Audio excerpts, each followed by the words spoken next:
BRS MLC Kalvakuntla Kavitha Rahul గాంధీపై సంచలన వ్యాఖ్యలు. వరంగల్ వచ్చే ధైర్యం లేక పారిపోయారంటూ సెటైర్.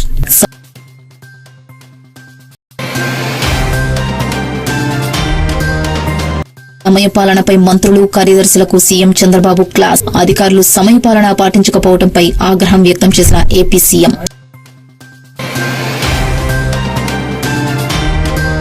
చరిత్రలో ఎప్పుడూ చూడని విధంగా వైసీపీ పాలన సాగిందన్న జగన్.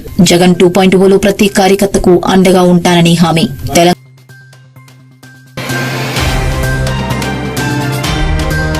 తెలంగాణలో కొత్త రేషన్ కార్డుల దరఖాస్తుల ఎఫెక్ట్. హైదరాబాద్ మీ సేవా సెంటర్లకి బారులు తీరిన ప్రజలు.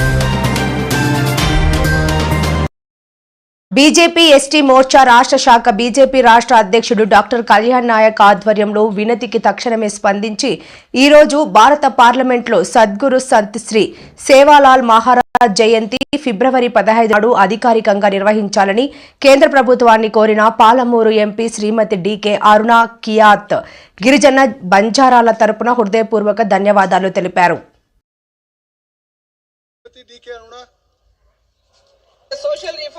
Shrimati DK Aruna,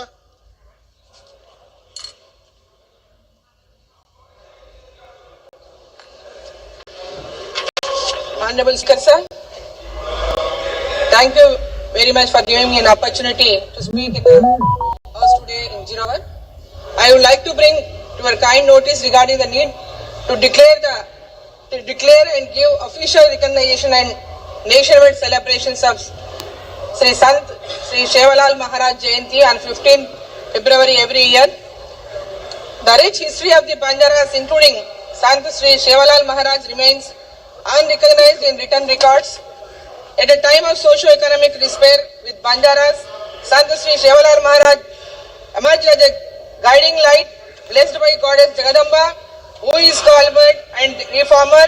He dedicated his life as a social reformer, spiritual leader, pioneer, warrior and mentor to lead the Banjaras into a righteous path, and today he is worshipped as a spiritual guru in the form of God, with grand Bhog Bandaras conducted worldwide in his honor. States like Telangana, Andhra Pradesh, Karnataka and Maharashtra have already officially recognized and celebrated this Jayanti on 15th February every year. And by recognizing his services at the national level, what is your demand? Just please try to in one night. Therefore, considering the deep sentiments of the Banjaras, national and worldwide, I humbly request the Honorable Minister for Social Justice and Empowerment through the chair to. Akeru వాగు పరివాహక ప్రాంతాలను పరిశీలించి అక్రమంగా ఇసుక త్రవ్వకాలు చేస్తే చట్టపరమైన చర్యలు తీసుకుంటామని వరంగల్ సిపి అంబర్ కిషోర్ హెచ్చరించారు. వరంగల్ జిల్లా వర్ధనపేట మండల పరిధిలోని లేబర్తి, కొత్తపల్లి, ఆకేరు వాగు పరివాహక ప్రాంతాల్లో గ్రామాల్లో జరుగుతున్న అక్రమ ఇసుక మైనింగ్ తీవ్రతను క్షేత్రస్థాయిలో పరిశీలించారు. వరంగల్ కమిషనర్ అంబర్ కిషోర్ అక్రమంగా ఇసుక తరలిస్తే వారిపై కఠిన చర్యలు తీసుకుంటామన్నారు. అక్రమ మైనింగ్ వల్ల పర్యావరణ సమతుల్యత దెబ్బతినడం జరుగుతుందని, భూగర్భ జలాలు అడుగంటి భవిష్యత్తులో ఇబ్బందులు తలెత్తుతాయని తెలిపారు. అక్రమ ఇసుక మైనింగ్ కి పాల్పడితే ఎంతటి వారైనా ఉపేక్షించలేదంటూ సిపి అంబర్ కిషోర్ తెలియజేశారు.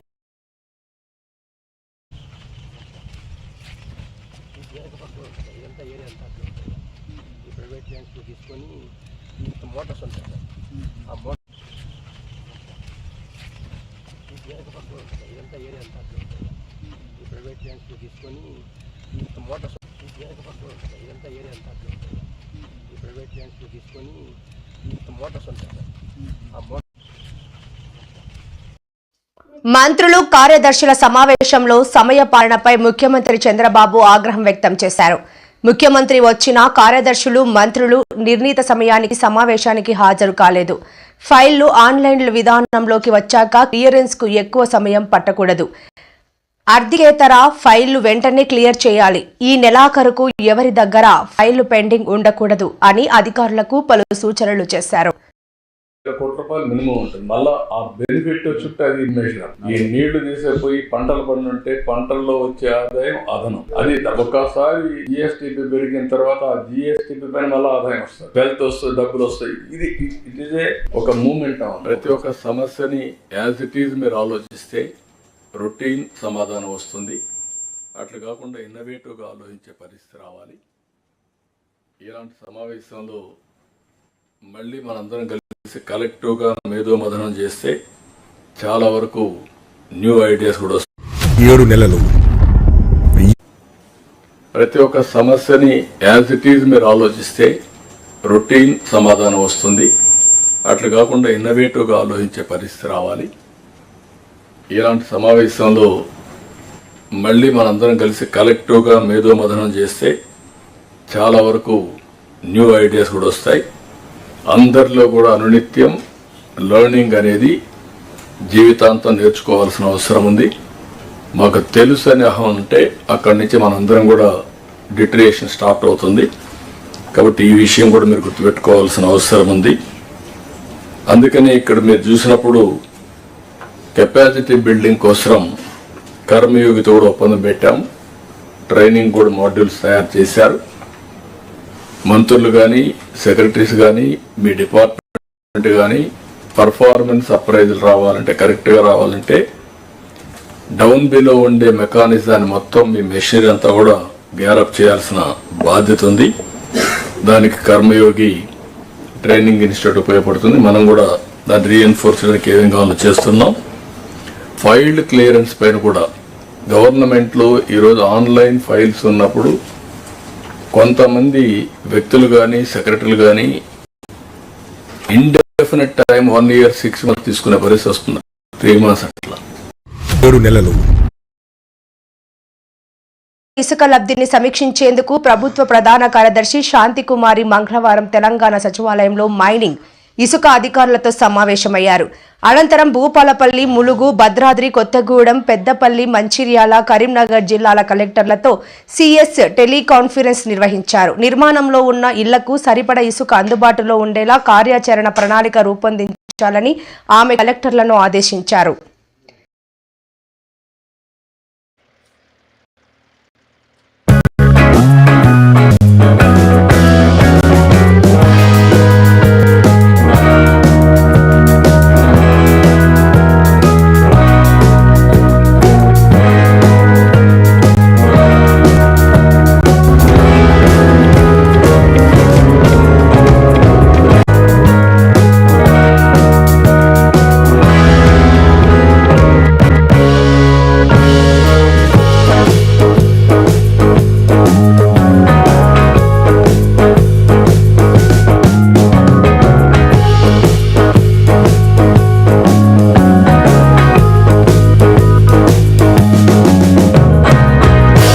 ఆమె బృందానికి స్వాగతం పలికి అభినందించిన క్రీడా భారతి సభ్యులు జనవరి 20న కాశీలో మొదలైన యాత్ర 10,550 కిలోమీటర్ల లక్ష్యంగా పెట్టుకుని రోజుకు 120 కిలోమీటర్ల చొప్పున ప్రయాణం సాగింది. అనంతరం రోలర్ స్కేటర్ సోనీ చౌరాసియా మీడియాతో మాట్లాడుతూ యోగం నుంచి ఆరోగ్యం అనే నినాదంతో యాత్ర చేస్తున్నాను. 20 రాష్ట్రాలు, 500 నగరాలు, 10,000 గ్రామాలు, 10,550 కిలోమీటర్ల దూరం నా లక్ష్యమని తెలిపారు. नमस्कार, मैं आध्यात्मिक नगरी पौराणिक नगरी काशी से हूँ और यह यात्रा जो मैं अपने रोलर स्केट 2.5 इंच के पहिए पे कर रही हूँ 10,550 किलोमीटर की दूरी 20 राज्यों को पार कर 113 दिन में मैं 12 मई को अपने काशी पुनः पहुँचूँगी। और इस यात्रा का जो मुख्य उद्देश्य है वो योग, आध्यात्म और आयुर्वेद है। आप सभी से अनुरोध है कि हमारे भारत को स्वस्थ भारत, समृद्ध भारत बनाने में अपना सहयोग करें। मेरी इस यात्रा में मैं स्केट पे ये जर्नी कर रही हूँ। आप जहाँ हैं वहाँ से योग, आध्यात्म और अपनी आयुर्वेदिक चीज़ों को अपना के सहयोग करें राष्ट्र हित में। जय हिंद, जय भारत। అందరికీ నమస్కారం. సాక్షి సోనీ చౌరాసియా అనేటువంటి మహిళ టోటల్ ఏక్ భారత్ శ్రేష్ఠ భారత్ అనే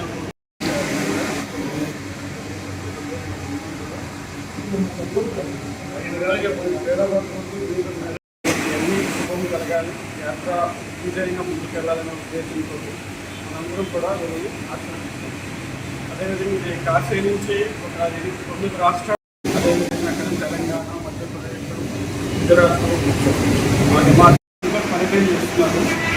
కాబట్టి మనం అందరం కూడా ఇటువంటి వ్యక్తులని సపోర్ట్ చేసి ఇటువంటి వాళ్ళు మనం ఎంకరేజ్ చేయాల్సినటువంటి అవసరం ఉంది.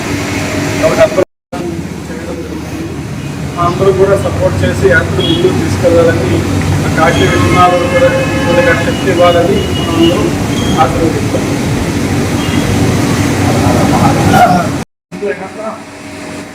हम प्रतिदिन पूजा करके लगा के निकलते हैं। वो तो अलग है। हाँ, अभी निकलता है वो अलग बात। नाम वाला है जी।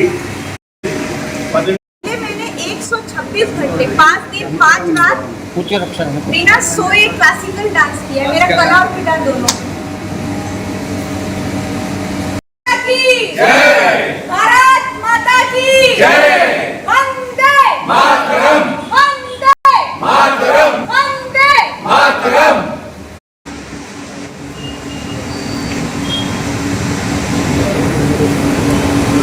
भारत माता की जय। भारत माता की जय। కాబట్టి 10,550 కిలోమీటర్ల పాటు మేము యాత్ర చేసి చివరికి మనకి ఆరోగ్య భారతి అదేవిధంగా క్రీడా భారతి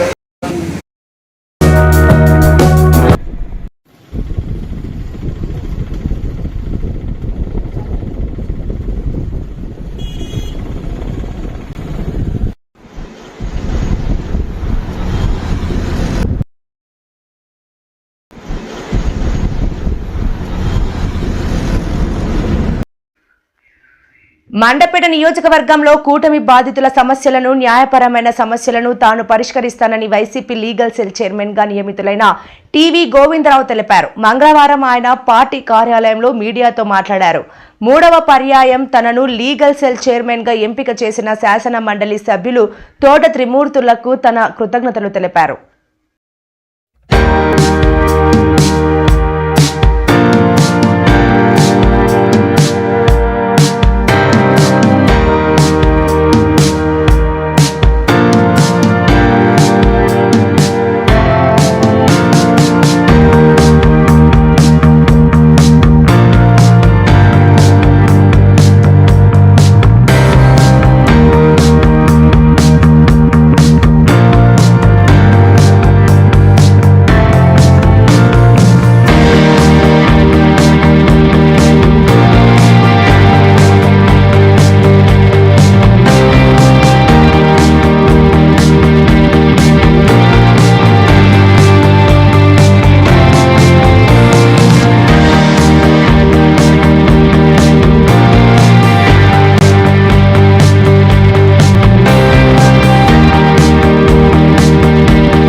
వైసీపీ అధినేత జగన్ ఏపీ మాజీ సీఎం జగన్ ఉమ్మడి గుంటూరు జిల్లా నేతలతో భేటీ అయ్యారు. ఈ సందర్భంగా ఆయన మాట్లాడుతూ మరోసారి ఆసక్తికర వ్యాఖ్యలు చేశారు. 2019-24 మధ్య జగన్ 1.0 ప్రభుత్వం నడిచిందని, చరిత్రలో ఎప్పుడూ చూడని విధంగా వైసీపీ పాలన సాగిందని, లంచాలకు తావు లేకుండా 2.71 లక్షల కోట్లు నేరుగా లబ్ధిదారుల అకౌంట్లోకి వేశామని తెలిపారు.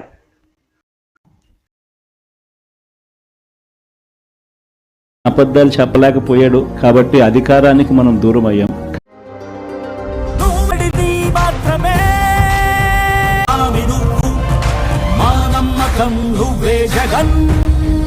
ఈసారి జగనన్న 2.0 కొంచెం వేరుగా కూడా ఉంటుంది. ఈసారి జగనన్న 2.0 కొంచెం వేరుగా కూడా ఉంటుంది. ఈసారి జగనన్న 2.0 కొంచెం వేరుగా కూడా ఉంటుంది. మన కళ్ళ మొదటనే పేకాట క్లబ్బులు జరుగుతూ ఉన్నాయి. యథేచ్ఛగా ఇవన్నీ జరుగుతూ ఉన్నాయి మన కళ్ళు ఎదుట. ప్రశ్నించే స్వరం ఎవరైనా ప్రశ్నిస్తే ప్రశ్నిస్తారేమో అని, ప్రశ్నించకూడదు అని ఏకంగా చిన్నపిల్లలను కూడా చూడుకోకుండా వాళ్ళందరినీ సోషల్ మీడియా కింద 111 సెక్షన్ పెట్టి, అంటే ఆర్గనైజ్డ్ క్రైమ్ అంట.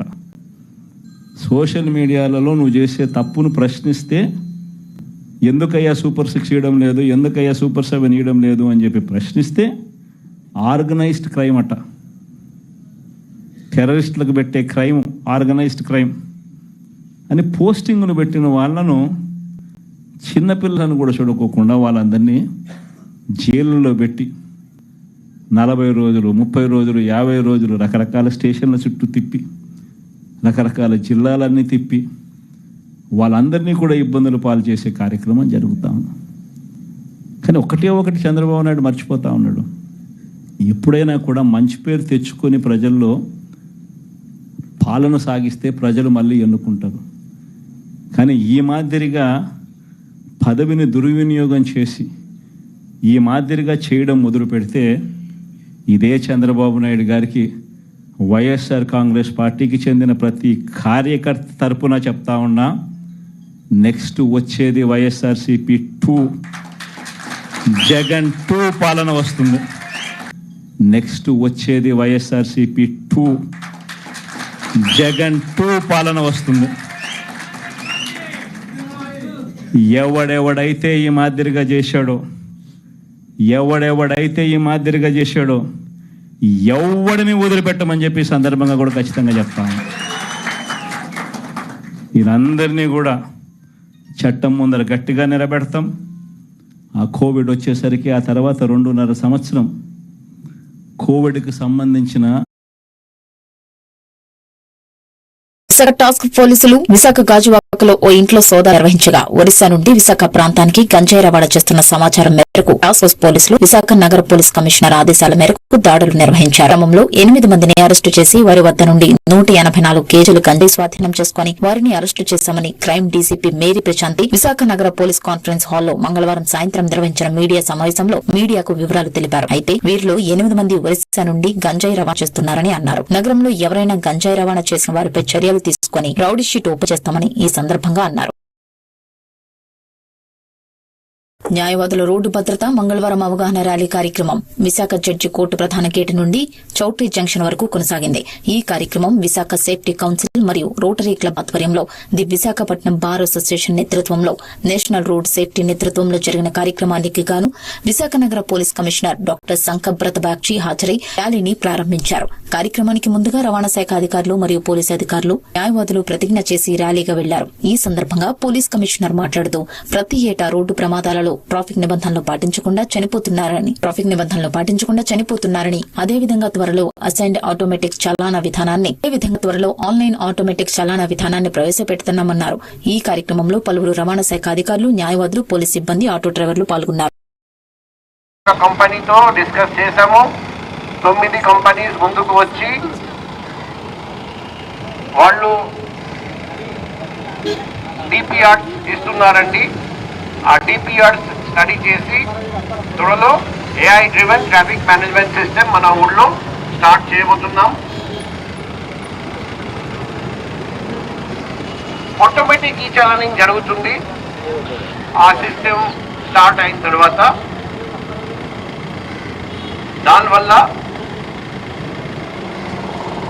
ఇంతకుముందు చనిపోయిన, ఇంజరీ పాలైన అందరికీ సాయం చేయడానికి 2 months బ్యాక్ హైదరాబాద్ నగర వ్యాప్తంగా మీ సేవా సెంటర్లు జనంతో కిక్కిరిసిపోతున్నాయి. కొత్త రేషన్ కార్డులకు దరఖాస్తులు స్వీకరిస్తుండటంతో సేవా సెంటర్స్ వద్ద జనం భారీగా ఎగబడుతున్నారు. రద్దీ పెరగడంతో గేట్లు మూసివేసి క్యూ లైన్లు ఏర్పాటు చేశారు. కొన్ని సెంటర్ల వద్ద 10 మందిని లోపలికి అనుమతిస్తున్నారు మీ సేవా నిర్వాహకులు. రేషన్ కార్డుల అప్లికేషన్ల కోసం జనం గంటల తరబడి వేచి చూడాల్సి వస్తోంది. అప్లికేషన్ ఫామ్ తీసుకున్న తర్వాత 4 గంటల సేపు వెయిట్ చేయించి లోపలికి పిలుస్తున్నారని, ఆ తర్వాత ఒక్కొక్కరిని కౌంటర్ వద్దకు పంపుతున్నారని దరఖాస్తుదారులు అంటున్నారు. సంవత్సరాల నుంచి రేషన్ కార్డుల సమస్య పేదవాళ్ళను పట్టి పీడిస్తుంది. అందుకే రేషన్ కార్డు లేని అందరికీ నూతన రేషన్ కార్డులు ఇవ్వాలని కూడా ఈ మంత్రివర్గ సమావేశంలో నిర్ణయం తీసుకోవడం జరిగింది. మన ప్రజాప్రభుత్వం కొత్త రేషన్ కార్డు లిస్టు ప్రతి పేదవానికి సంక్షేమ పథకాలు అందేలా ముందడుగు వేస్తుంది.